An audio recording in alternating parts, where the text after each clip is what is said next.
Well, I've just come back from watching Spectre, the latest James Bond. And yeah, I'm going to do my review on the bike. Wasn't bad. So, Spectre, where James Bond comes across his, well, let's call it his arch nemesis, the boss of Spectre. Who sort of lets Bond know that he's been, the head of Spectre's been harassing him all of his life, killing off his girlfriends and causing trouble for Bond. And of course, yeah, I mean, it's a classic Bond. Opens with a pretty awesome action scene.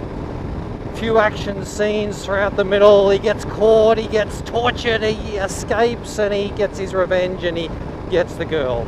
Now, I don't think I'm giving anything away by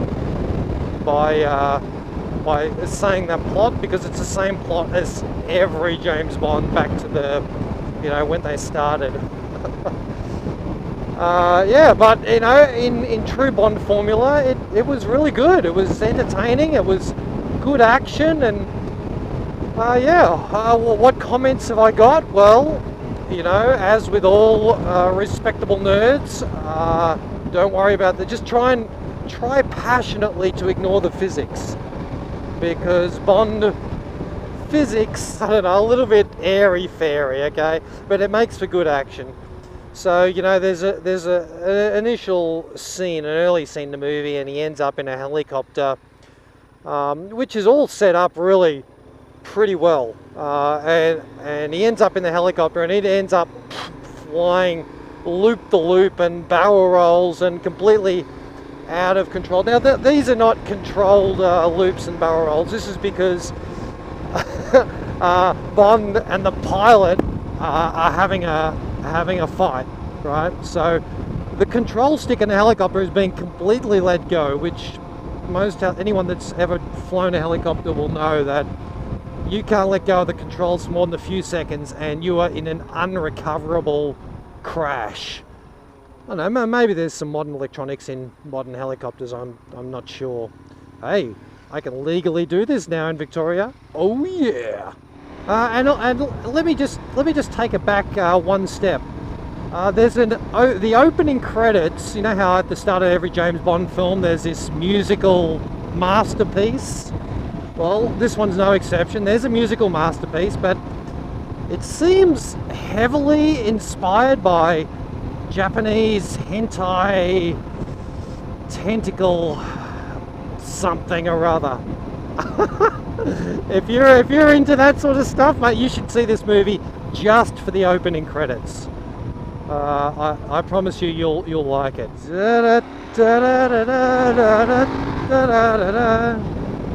So what else was there? There was quite a few action scenes, but one thing about the Bond action, what I would really like to see, like Bond always seems to make dumb choices, and then he has to fight his way out. I would really like to see the next Bond film incorporate a bit of Jason Bourne-esque fighting, right? Jason Bourne doesn't do any dumb decisions. Sure, he ends up still in fights, but if he can finish a fight quickly, bang, it's done, right? There's no struggling. He just does the job, and I think that's what everyone loved about the Bourne films. It really made Jason Bourne just look like an absolute badass. Yeah, the fight scenes are quite serious, so why not make them spectacularly serious? Like, that would be Jason Bourne fight scenes in a Bond film would just make it the ultimate movie. I mean, Bond has this awesome subtle comedy. Yeah, there is some other dubious physics with an aeroplane that you will have seen in the shorts, that its wings get ripped off and it's sort of flying down the ski fields. And it goes through a barn, and I'm thinking, you know what? Aeroplanes are basically made of a little bit of lightweight sheet metal strapped to some engines. Those things disintegrate when you put them under. Yeah, they're not designed to drive through houses, but anyway, all part of the fun. I can forgive that one.